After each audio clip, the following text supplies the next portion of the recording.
नमस्कार दोस्तों, स्वागत है आप सभी का आपके अपने इस यूट्यूब चैनल विजिटेरिया में। दोस्तों मैं हूं एडवोकेट मंजीत त्रिपाठी। दोस्तों आज की इस वीडियो में हम लोग बात करेंगे आर्बिट्रेशन की। आर्बिट्रेशन का जवाब कब दें, कैसे दें और क्या क्या उसमें लिखें। साथ ही साथ आर्बिट्रेशन की नोटिस एक के बाद एक आती जाती है, इससे कैसे निजात पाए। आपने देखा ही होगा कि जब भी आपका लोन डिफ़ॉल्ट हो जाता है, ईएमआई बाउंस हो जाती है, अकाउंट एनपीए हो जाता है, बैंक आपको प्री आर्बिट्रेशन के नोटिस से भेजना शुरू कर देता है। तो क्या आर्बिट्रेशन के नोटिस का जवाब देना चाहिए, आर्बिट्रेशन के नोटिस का जवाब कैसे देना चाहिए और आर्बिट्रेशन के नोटिस में क्या क्या लिखना चाहिए। देखिए, सबसे पहले तो हम आपको बता दें कि जब भी बैंक आपको प्री आर्बिट्रेशन के नोटिस दे तो उसी समय इसका ऑब्जेक्शन आपको कर देना है। प्री आर्बिट्रेशन के नोटिस का ऑब्जेक्शन करने का मतलब ये होता है कि आपने उस आर्बिट्रेशन प्रक्रिया को नकार दिया है, आपने एक्सेप्ट नहीं किया है।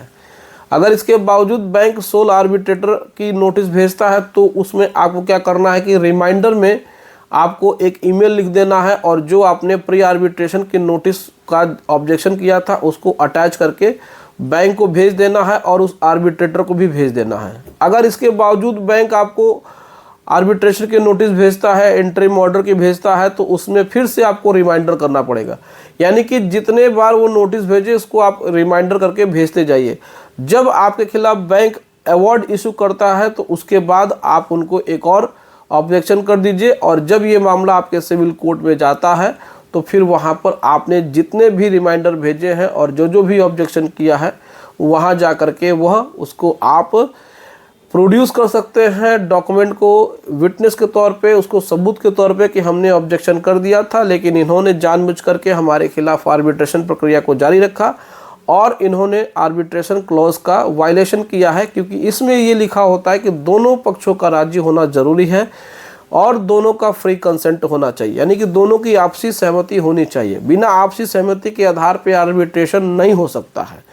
अगर बैंक ये साबित करने में फेल हो जाता है कि बॉरोवर का कंसेंट था तो इस आर्बिट्रेशन में पास किए गए अवार्ड को कोर्ट कैंसिल कर देगा और मामले को भेज देगा लोक अदालत और फिर वहाँ से आप अपने लोन का सेटलमेंट आसानी से आप 70% छूट के साथ करा सकते हैं, यानी कि 30% 20% पे ही आपका लोन सेटल्ड हो जाएगा। लेकिन आपको ऑब्जेक्शन समय पे करना है। अगर आपने ऑब्जेक्शन समय पे नहीं किया और आपने उस नोटिस का भी जवाब नहीं दिया और सही तरीके से नहीं दिया तो फिर उसमें आपको समस्या हो सकती है। देखिए, कुछ लोग क्या करते हैं, अपने ही लैंग्वेज में उसको भेज देते हैं। तो अपने लैंग्वेज में नहीं भेजना है, आपको अपने एडवोकेट से उसको बनवा लेना है। अगर आप चाहेंगे तो आपके लिए हम भी ड्राफ्ट कर सकते हैं। तो उसमें कैसे उसको लिखना है, उसमें जो सारी चीज़ें होंगी वो लीगल पॉइंट होनी चाहिए। क्योंकि आर्बिट्रेशन के जो नोटिस होती हैं उसमें लीगल पॉइंट्स को इंक्लूड करना ज़रूरी है। जब तक उसमें लीगल पॉइंट्स को आप इंक्लूड नहीं करेंगे तब तक तो उस आर्बिट्रेशन का कोई मतलब नहीं होगा और फिर बैंक आपके द्वारा दिए गए ऑब्जेक्शन को रद्द कर देगी, मानेगी ही नहीं और फिर वो एक पक्षीय कार्रवाई कर देगी। एक पक्षीय कार्रवाई करते समय वो ऑर्डर भी करा देगी और इसका एग्जीक्यूशन भी करा देगी और फिर आपसे रिकवरी भी होगी। तो उसमें सारे टर्म एंड कंडीशन को देखते हुए, लीगल पॉइंट्स को इंक्लूड करते हुए, समय पर रहते हुए आप ऑब्जेक्शन लिख करके उनको मेल करना है।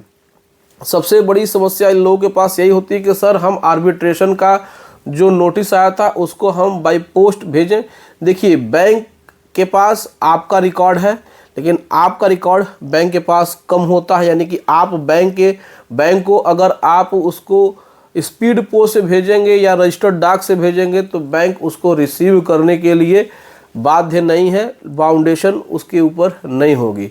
वो इसलिए नहीं होगी कि वो कह देंगे कि हमारे पास तो बहुत सारे हज़ारों क्लाइंट्स होते हैं और उनके बहुत सारे लेटर आते हैं तो हमें इसके बारे में जानकारी नहीं है। लेकिन आपको मेल करने से ये होगा कि एग्जैक्ट जगह पे आपका बात चला जाएगा, आपकी बात पहुंच जाएगी और फिर बैंक या फिर जो भी वहाँ का प्रिसाइडिंग ऑफिसर है, जो भी वहाँ का एथोराइज ऑफिसर है, वो डिनाई नहीं कर सकता है कि आपकी तरफ से कोई भी ऑब्जेक्शन आया है कि नहीं आया है।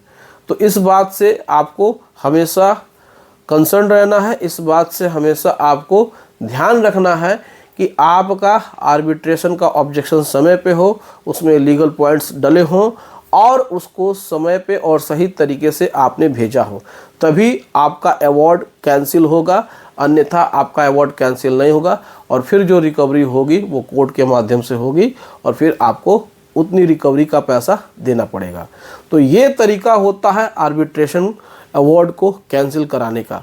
तो आज के इस वीडियो में हम लोग जाना कि आर्बिट्रेशन अवार्ड को कैसे कैंसिल करा सकते हैं और कैसे रिलीफ पा सकते हैं।